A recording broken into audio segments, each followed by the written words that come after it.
Nos vamos a Radio Nacional de España en Zaragoza. Allí nos espera Natalia Morlas, que es presidenta de Somos Más Mujeres Sobrevivientes a la Violencia Machista. Hola Natalia, muy buenos días. Muy buenos días. Gracias por venir a la radio en una mañana importante, ¿eh? Gracias por invitarnos. Bueno, ¿sirven días como el que estamos subrayando hoy o luego se nos olvida el empuje, las tareas pendientes, todo lo que todavía queda por hacer? Sirven, pero también estamos los otros 364 días del año. ¿Qué queda por hacer en la lucha contra la violencia de género, Natalia? Queda mucho, queda mucho.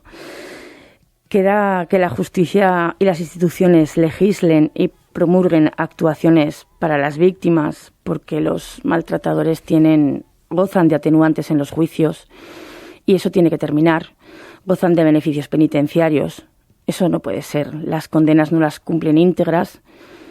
Y nosotras pensamos que un maltratador, un abusador, un violador, un pederasta, un asesino de mujeres y criaturas tiene que cumplir la condena íntegra hasta el último segundo, porque las condenas que ellos nos imponen a nosotras nos duran de por vida. Entonces, ellos, ¿por qué no? A ellos porque se les dan beneficios y a nosotras todo es dificultades a la hora de poner una denuncia, dificultades a la hora de meternos en el periplo judicial, que es muy duro el meterte en juicios porque te revictimizan una y otra vez.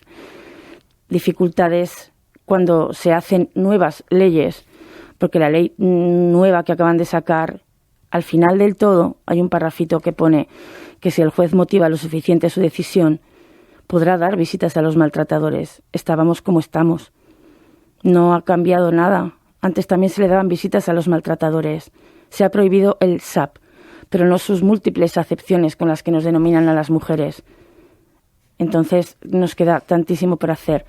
Necesitan las víctimas, sus hijas y sus hijos, atención psicológica continuada, porque las lesiones físicas a muchas nos duran toda la vida, pero las psicológicas, esas sí que te duran toda la vida. Sobre todo a nuestros hijos e hijas, que ven como su padre, porque al fin y al cabo es su padre, maltrata a su madre, y eso deja una huella imborrable en las mentes, en las psiques de esas criaturas, y necesitan atención, y no, por falta de medios, no la hay.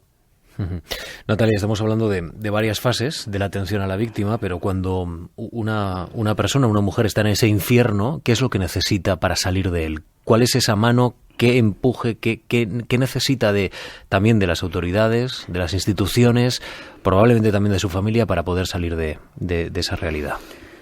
Voy a empezar por la familia. De la familia necesita apoyo, de la familia y su entorno, necesita que no se la juzgue, necesita que no se le diga, pero ¿cómo has podido aguantar tú esto, chica? Pero ¿estás loca?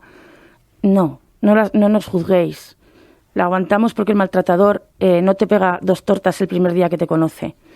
Hacen un trabajo de destrucción psicológica tremendo. Te destrozan la autoestima, te van alejando de todas tus amistades y de tu familia.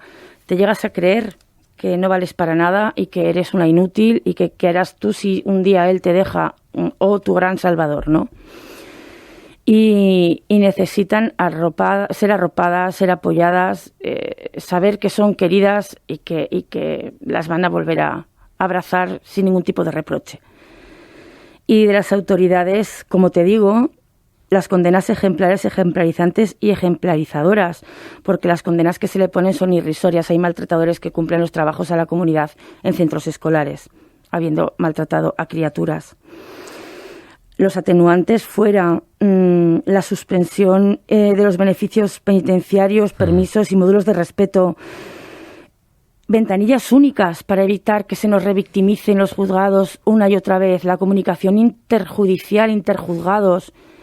Tienen que comunicarse, tenemos que todo lo que se tenga que juzgar a una víctima, todos los casos, todas las cosas tienen que juzgarse en un solo juzgado. Y una cosa muy importante, necesitamos comisarías UFAM en la ciudad, una comisaría específica, un edificio para la UFAM, 24 horas, 7 días a la semana, 365 días al año, que atiendan las denuncias de las víctimas con la especialización, empatía y perspectiva de género que necesitamos. Claro, Natalia, pero es una odisea para muchas mujeres tener que presentar una denuncia, porque en el momento en el que presentan una denuncia tienen que salir de casa, no pueden vivir allí, no pueden vivir más.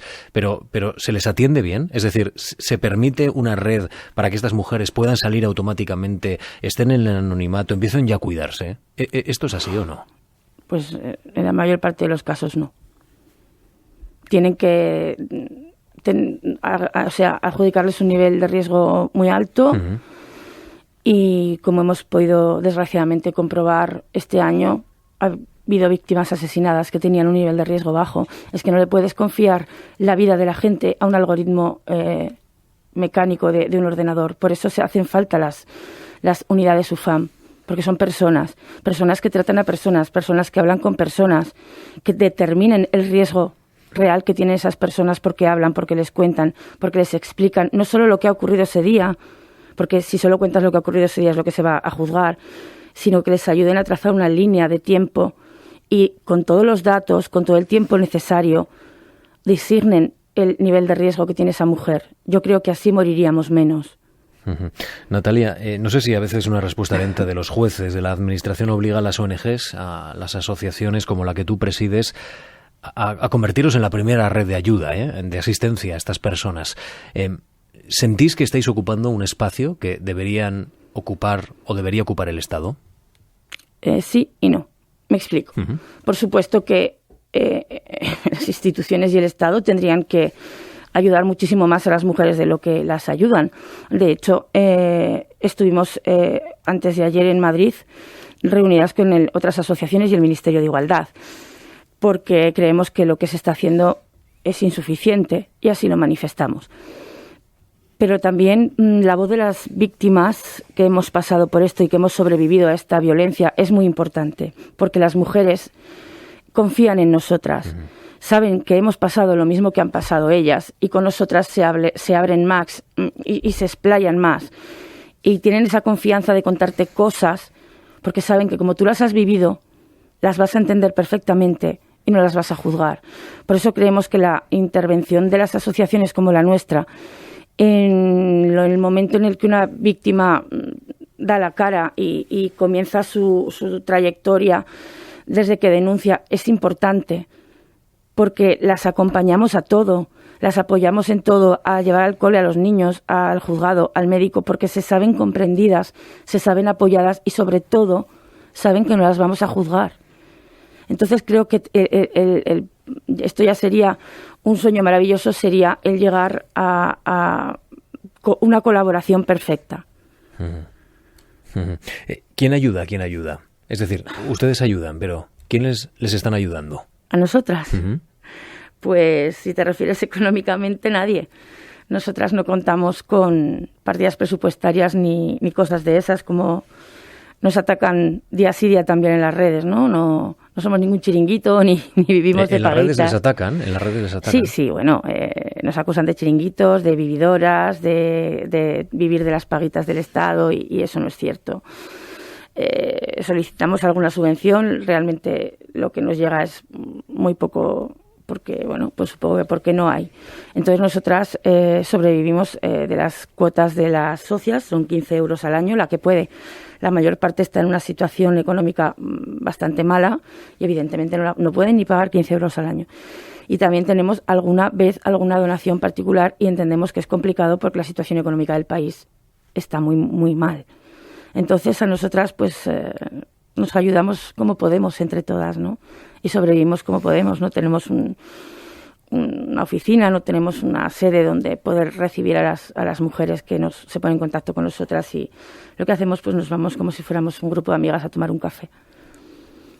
¿En una cafetería? Sí. ¿Se puede hablar de esto en una cafetería? Se intenta, Uh-huh. De hecho lo estamos haciendo. Y en el parque, ¿no? Mientras los niños juegan también. Por ejemplo, ¿no? Ahora con este frío pues nos vamos a tomar algo con los chiquillos, pero en verano sí, nos vamos a un parque, columpiamos a los niños. Se irán al río, ¿no? A orillas del Ebro, ¿no? A donde haga falta para que, pues, evidentemente, estas mujeres están con sus hijos y procuramos crear dentro de nuestras posibilidades un ambiente lo más inocuo para los niños y que no se den cuenta de lo que estamos haciendo, hablando con su madre, porque se rompen, se derrumban. Y muchas veces pues una está columpiando al chiquillo y la otra está dándole pañuelos a su madre, evidentemente. Si me permite un minuto, Natalia, abrimos esta conversación un poco más. Hemos mencionado el ámbito institucional, que es muy importante. En el Congreso de los Diputados se encuentra la presidenta de la Comisión de Igualdad, Carmen Calvo. Señora Calvo, ¿qué tal está? Buenos días. Hola, señora Calvo, muy buenos días. Buenos días. Sí, ahora le escuchamos. Creo que es la primera ocasión que le saludamos desde que abandonó las tareas de vicepresidenta del Gobierno, señora Calvo. Bueno, ahora preside la Comisión de Igualdad, que es un órgano muy importante para definir la respuesta del Estado a este reto que tiene por delante la sociedad española, que sigue teniendo la sociedad española.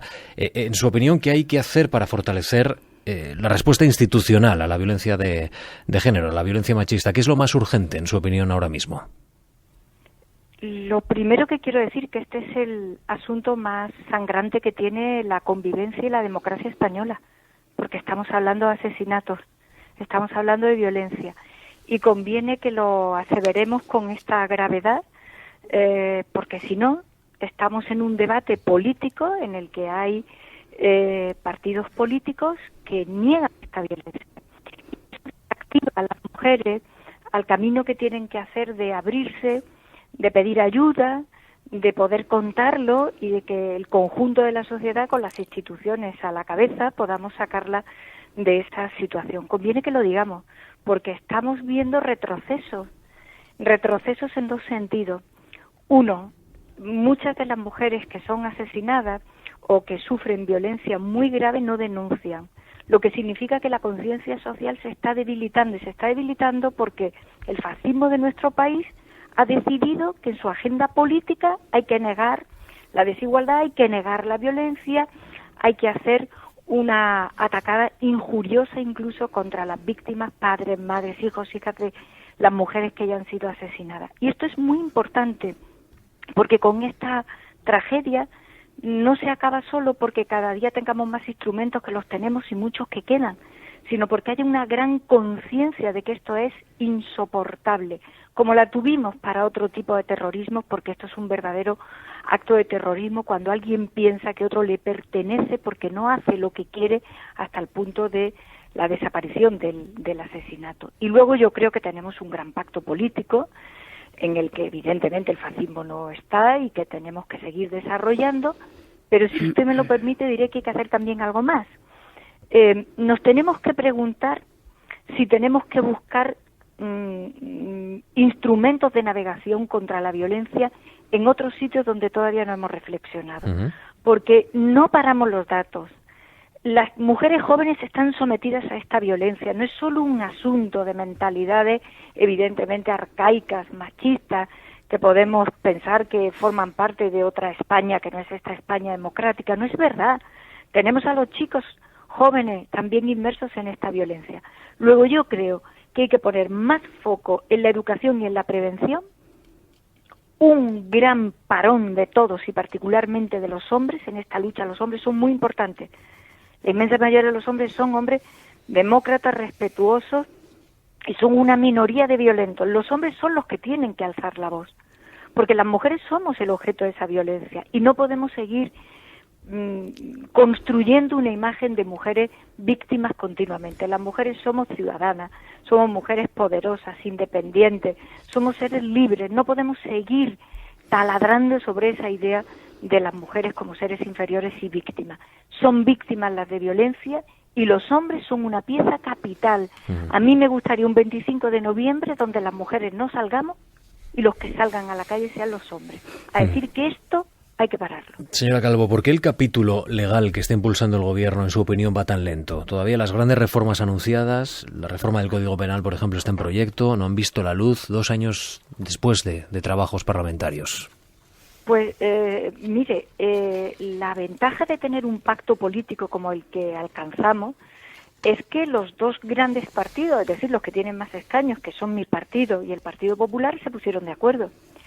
Con ese activo, tal y cual funciona la política y mucho más en estos momentos, tendría que ser relativamente fácil sacar adelante reformas de leyes importantes, algunas de rango orgánico.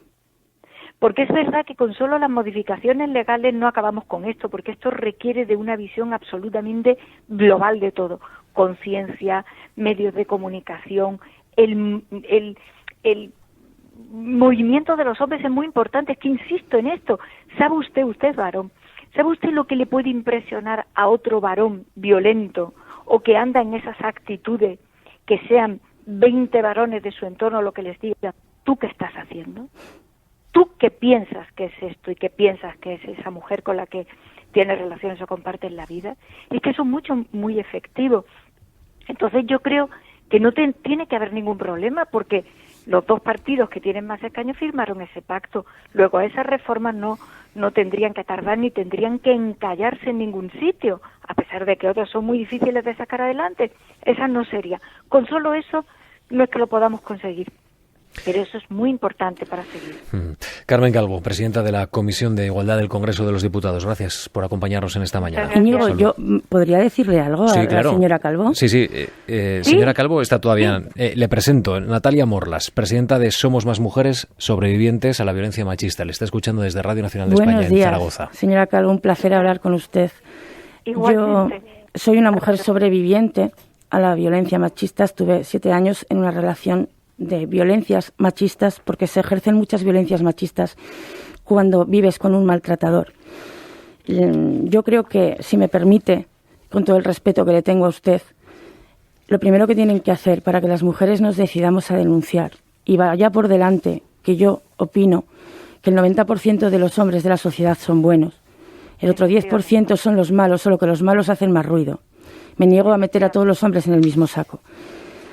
Como mujer víctima y sobreviviente, lo primero que tienen que hacer es arreglar las leyes para que no se nos revictimice. Y le voy a decir yo cuál es el mayor hándicap de todas las mujeres que se acercan a nuestra asociación y por qué no denuncian. No denuncian porque no tienen la absoluta y total seguridad de que no van a ir sus hijos con los maltratadores. Y le pido a usted y a quien le competa que por favor nos escuchen a las que hemos sobrevivido, porque les podemos ayudar mucho a redactar y a legislar.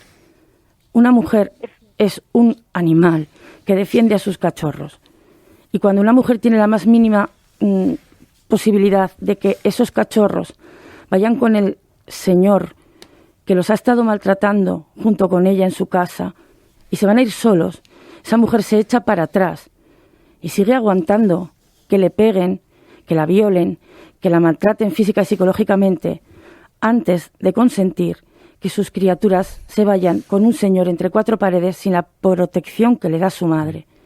Empiecen por de legislar taxativamente y con dureza el que nuestras criaturas no se vayan con los maltratadores, eliminen las visitas, que en algunos casos parecen custodias compartidas, eliminen la patria potestad, que nos sigue poniendo un yugo al cuello porque nos obliga a tener trato con el maltratador para que podamos cambiar un hijo de colegio, para que podamos apuntarlos a una extraescolar, para llevarlos a un psicólogo. Dejen a nuestros hijos a salvo, porque a nosotras ya nos han hecho todo lo que nos tenían que hacer, desgraciadamente. Y cuando nuestros hijos estén a salvo y nos garanticen que nuestras criaturas no van a irse con un señor que les pega, que les abusa y que ejerce una violencia vicaria tan brutal que nuestros hijos sufren secuelas toda la vida y que incluso hay retrocesos y vuelven al pañal y no comen, entonces, señora Calvo, estoy segura que las mujeres nos vamos a atrever a denunciar, porque lo que más queremos en esta vida y lo que más nos duele no va a tenerse que ir con quien nos maltrata y los maltrata. Y se lo dice una víctima. Mire,